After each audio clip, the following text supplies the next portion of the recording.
Hola mis queridos amigos, nuevamente con ustedes, su doctor Tigre, el que ronca en esta negra noche neoliberal latinoamericana, sudamericana y ecuatoriana que se ha prolongado por 4 años más. En el caso de Ecuador, que esperemos que Perú logre librarse y que Brasil también logre librarse de la noche de Bolsonaro y Perú logre librarse de la noche de los limeños, los presidentes de Lima. Bien, hoy analizaremos, como ustedes saben, yo soy un consejero de organización social, que es política, de salud, que es supervivencia, y de ambiente, que es convivencia, convivencia entre nosotros los seres humanos y convivencia con la naturaleza.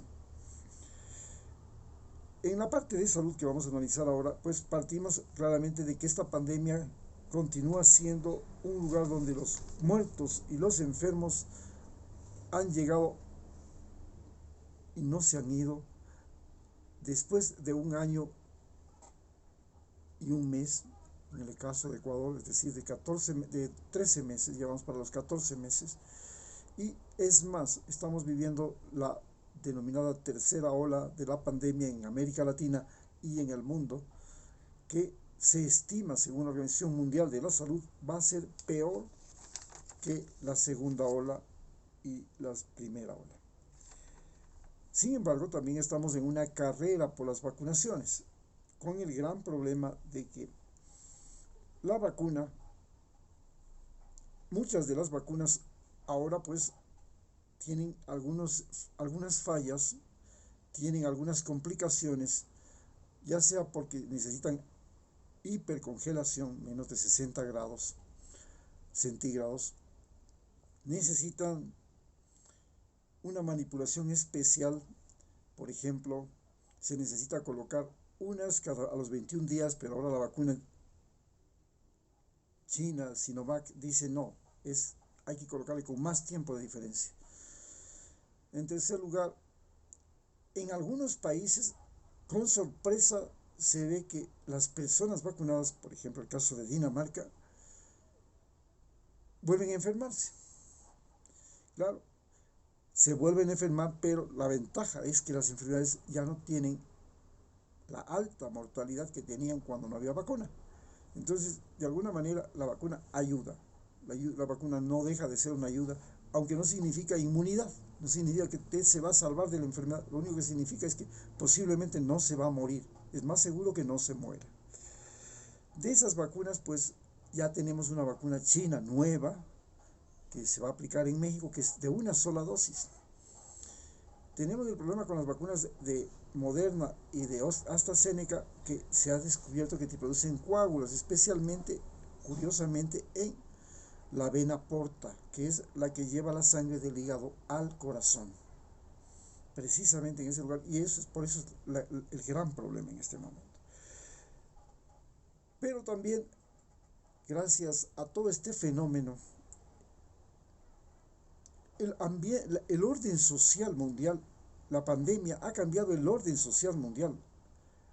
Y este orden social mundial se ha cambiado primero porque ha aparecido el Internet como la gran medio, el gran alivio a la situación. La gente tenía, por primera vez en la humanidad, se consiguió que gran parte de todos los seres humanos hicieran cuarentena.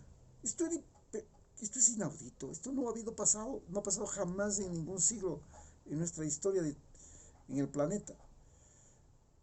Hoy, qué cosa más curiosa, gracias a la globalización, ha sido posible que todos los seres humanos se pongan de acuerdo y vayan a su casa y se queden en su casa por un tiempo. Luego, gracias a la globalización y a las comunicaciones, para que vean el gran poder que tienen ahora las comunicaciones, los medios de comunicación, que ahora son lo más poderoso del mundo, más poderoso que los ejércitos. Los imperios se fundaron básicamente en los ejércitos. El ejército más poderoso era el que hacía el imperio y el que sostenía el imperio. Hoy, más poderoso que los imperios es los medios de comunicación. Tanto así que gran parte del mundo sigue viviendo, por ejemplo, el distanciamiento social y el uso de la mascarilla. Algo que, por supuesto, en muchos casos no se los acepta, como Estados Unidos y en muchas partes del mundo, pero gracias a la evidencia científica de que realmente no usar mascarilla ha sido uno de los factores fundamentales para que la pandemia no se haya podido contener, igual que las aglomeraciones, nos cambia. Nos ha cambiado inclusive la forma de estudiar. Ahora muchos están estudiando por internet y la gran pregunta es si cuando retornemos a estudiar en las universidades, en las escuelas y en los colegios, vamos a estar felices de retornar a las escuelas, o va a haber un montón de gente que va a decir, ya no me gustó, esto no me cae bien, esto de tener que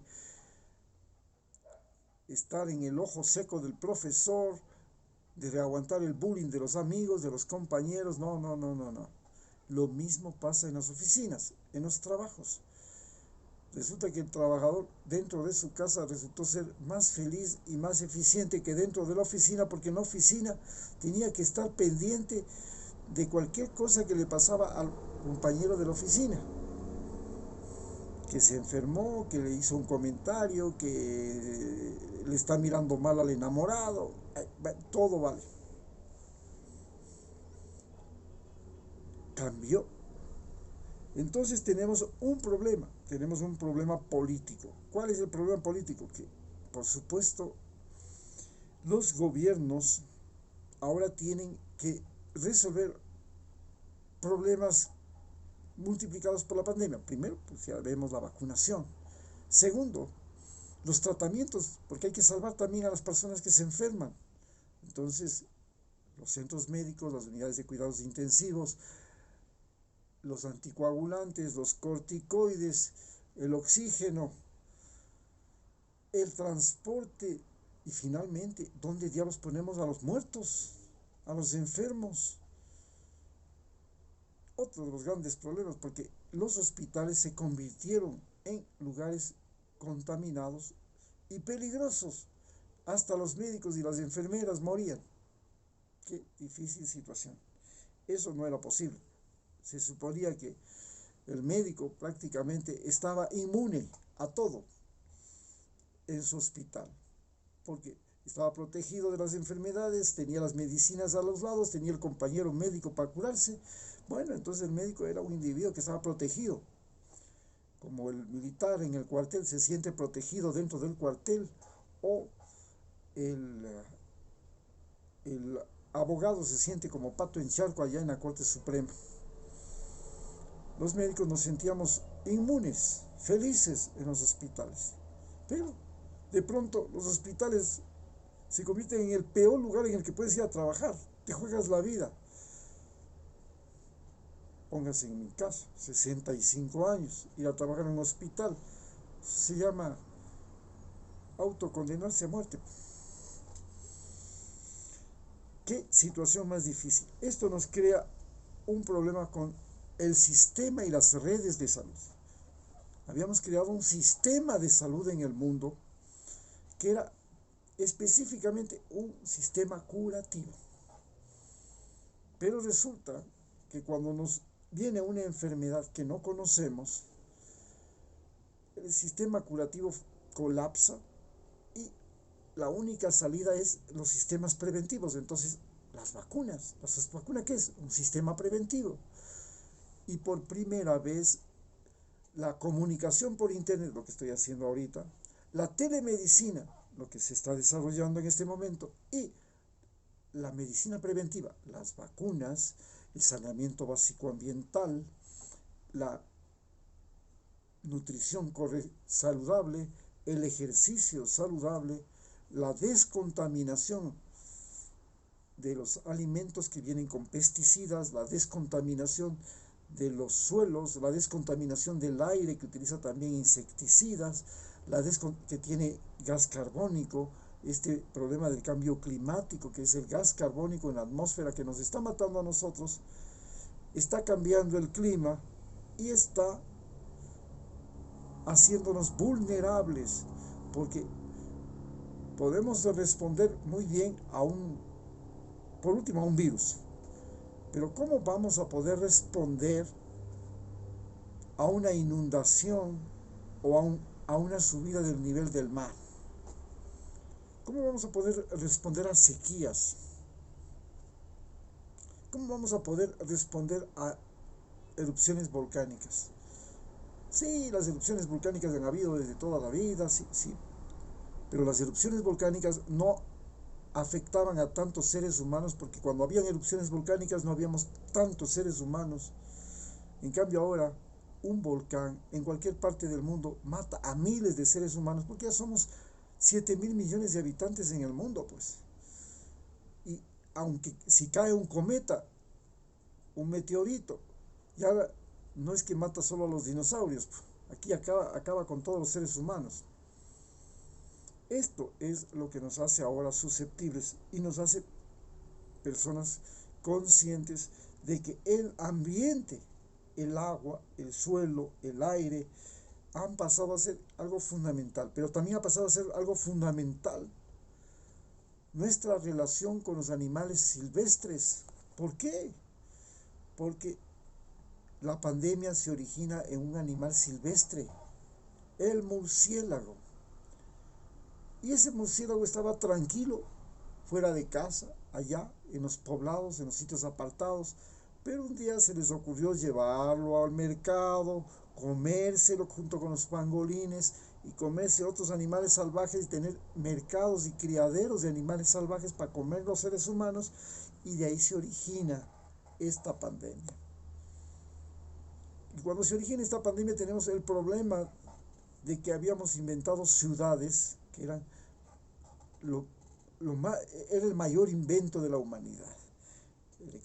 Ciudades con internet, con agua, con transporte, con restaurantes, con bares, con cines, con teatros, con, con escuelas, colegios, universidades. Bueno, ¿qué no tienen las ciudades?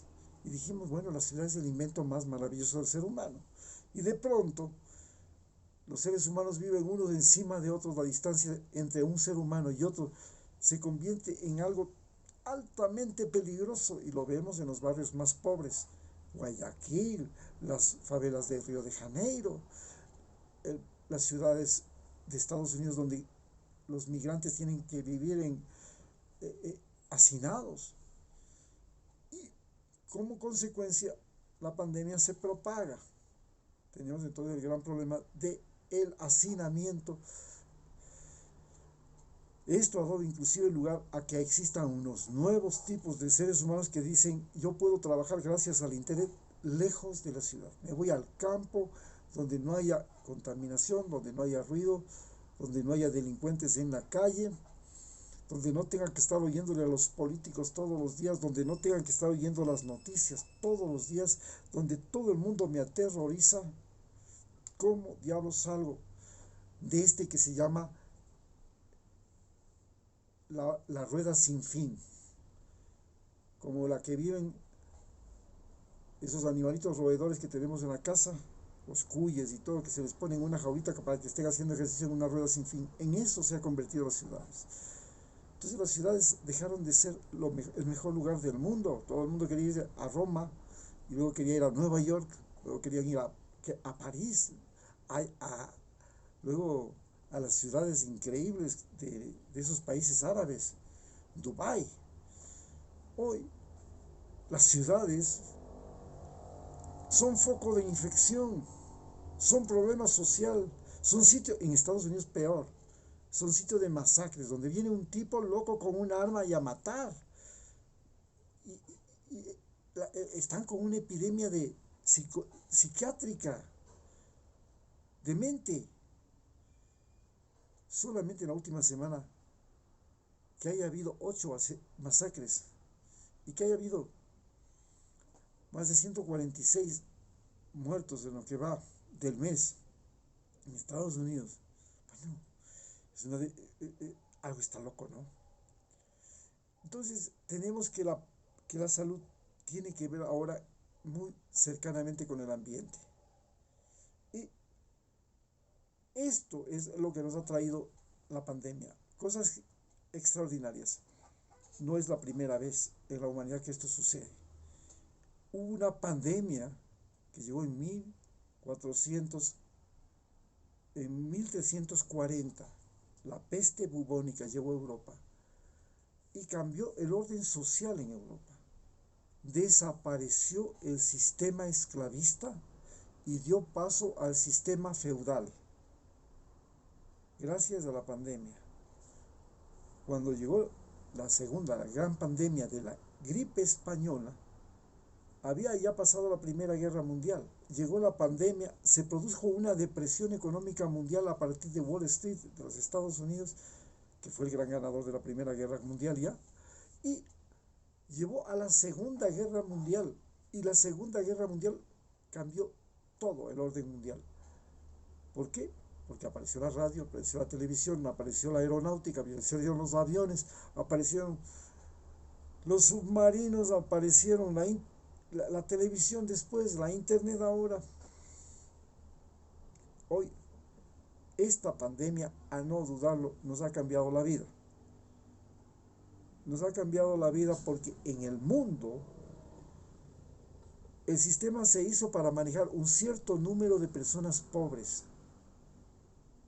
Y normalmente ese cierto número de personas pobres además eran enfermas, además eran ignorantes, además no tenían celular, no tenían herramientas, no sabían trabajar, no sabían tener oficios, no tenían nada.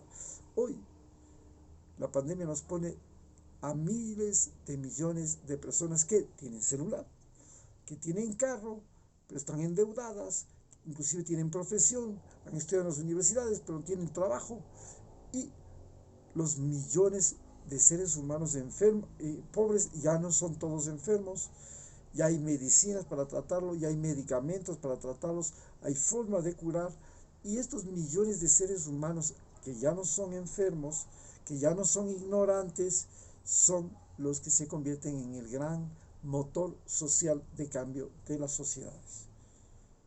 Muchas gracias.